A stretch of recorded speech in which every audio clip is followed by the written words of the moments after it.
নমস্কার, সবাইকে স্বাগত জানাচ্ছি এখনকার অনুষ্ঠান অশরীরী, দ্য প্যারানর্মাল অ্যাক্টিভিটিস। অশরীরীর এই অনুষ্ঠান আপনাদের কাছে বেশ ভালো লাগার জায়গা তৈরি হয়েছে, আপনারা জানাচ্ছেন। অবশ্যই আমরা তাতে যথেষ্টই আপ্লুত। আমরা চেষ্টা করছি আরও যত বিস্তারিত তথ্য এই অনুষ্ঠানের মাধ্যম দিয়ে আপনাদের সামনে তুলে ধরা যায়।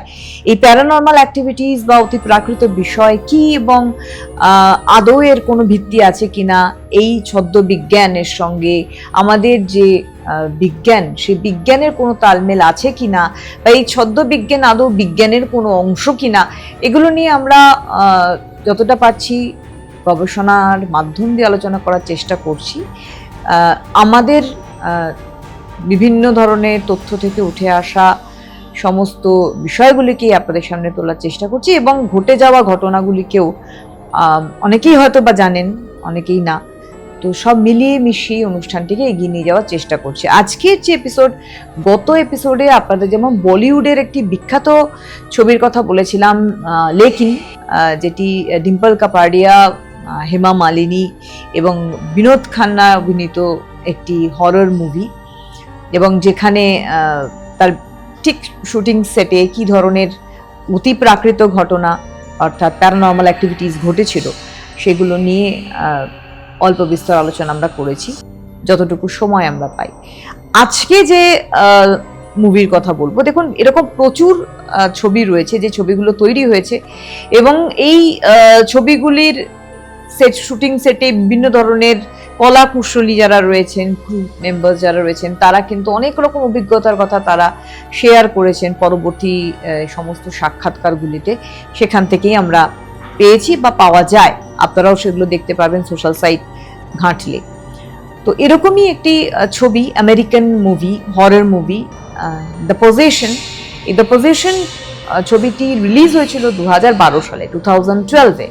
বলা হয় যে এই দ্য পজেশন একটি বাস্তব ঘটনা অবলম্বনে। এটি হচ্ছে 2004 সালে দ্য লস অ্যাঞ্জেলেস টাইমস, এই যে পত্রিকাটি, তার একটি প্রতিবেদন থেকেই কিন্তু অনুপ্রাণিত হয়ে দ্য পজেশন বইটি তৈরি করা হয়েছিল এবং তৈরি করেছিলেন পরিচালক, এবং 2012 সালে এটি প্রকাশিত হয় বা রিলিজ হয়েছিল।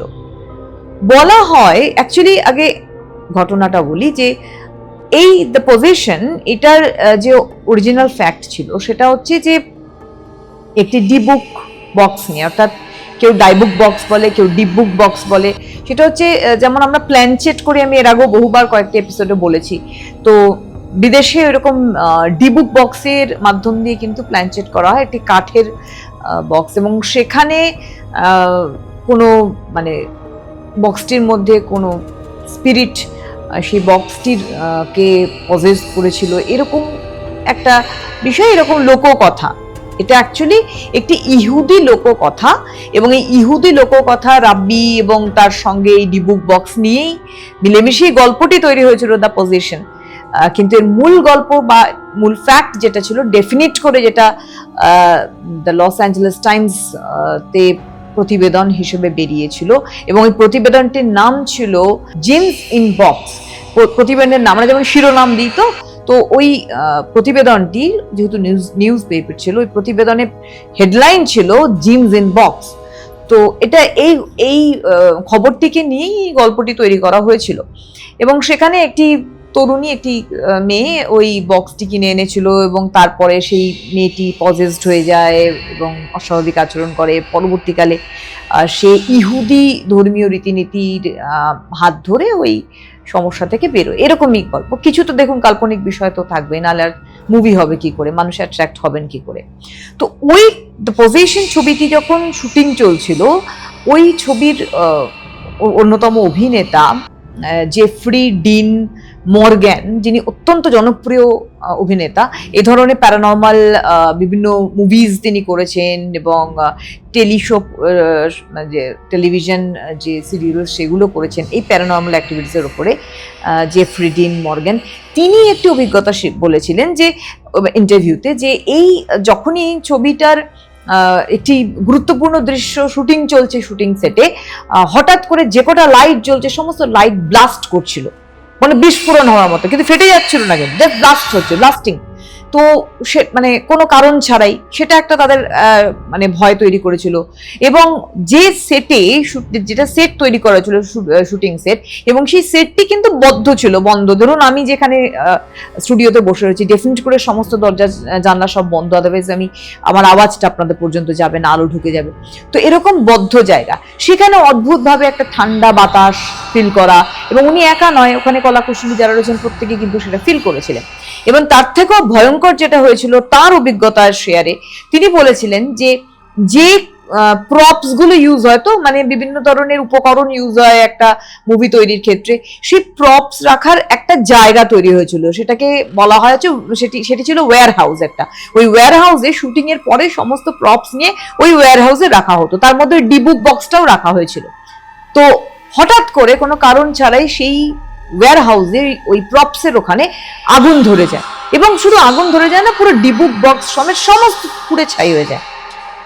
পরবর্তীকালে সঙ্গে সঙ্গে সেগুলি তদন্ত করা হয়, তদন্ত করে জানা যায় ওই যে আগুনটা ধরেছে সেটা কোনো অগ্নি সংযোগের ঘটনা নয়, সেটা কোনো বৈদ্যুতিন ত্রুটি বা বৈদ্যুতিক ত্রুটির জন্য আগুন লেগেছে তেমন কিছু নয়।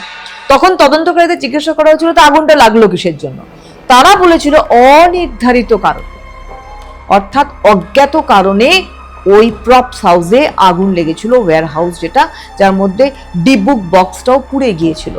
পরবর্তীকালে শুটিং এর জন্য কিন্তু আবার নতুন করে ডিবুক বক্সের কাঠের তৈরি করা হয়েছিল, যেটাকে শুটিং প্লেসে প্রতিস্থাপন মানে আবার ওটাকে ইউজ করার ক্ষেত্রে কলাকুশলীরা অনেকবার বারণ করেছিলেন যে হয়তোবা ওটা অভিশপ্ত কোনো ডিবুক বক্স হতে পারে, সম্ভবত তার থেকেই হয়তো এই ঘটনা ঘটেছে বা ঘটতে পারে। এই ধরনের অনেক অভিজ্ঞতা আমরা পাই এই ধরনের হরর মুভিজ। আমরা যখন একজন দর্শক হিসেবে দেখি খুব মজা পাই, ভয় পাই, আতঙ্কিত হই, অপেক্ষা করি রহস্যভেদ কি করে হচ্ছে। কিন্তু এর পিছনের অনেক কিছু রহস্য যেগুলো সব সময় কিন্তু সবার সামনে আসে না, তখনই আসে রিলিজ হওয়ার পর মুভি, তারপরে যখন ইন্টারভিউজগুলো আমরা পাই, সাক্ষাৎকারগুলো আমরা পাই, বিভিন্ন অভিনেতা, অভিনেত্রী, পরিচালক থেকে শুরু করে কলাকুশলী যারা যারা ছিলেন ওখানে ওই মোমেন্টে, সেই শুটিং স্পটে, তারা যখন তাদের অভিজ্ঞতা কথা শেয়ার করেন, তখন কিন্তু আমরা জানতে পারি সত্যি এখানে একটা বড় প্রশ্ন যে তাহলে যদি ছদ্মবিজ্ঞান অতি প্রাকৃত কিছু না হয়েই থাকে, প্যারানর্মাল অ্যাক্টিভিটিস না হয়েই থাকে, তাহলে কি শুধুই এটা মনের ভয়, না সত্যিই বিজ্ঞানের একটি অংশ হচ্ছে এই ছদ্মবিজ্ঞান, এই প্যারানর্মাল অ্যাক্টিভিটিস যার উপরে কাজ করছেন প্যারাসাইকোলজিস্টরা। আমরা আবারও কিছু মুভির শুটিং স্পটে ঘটে যাওয়া ঘটনা নিয়ে আপনাদের সামনে ফিরে আসবো পরবর্তী এপিসোডে। ততক্ষণের জন্য নমস্কার।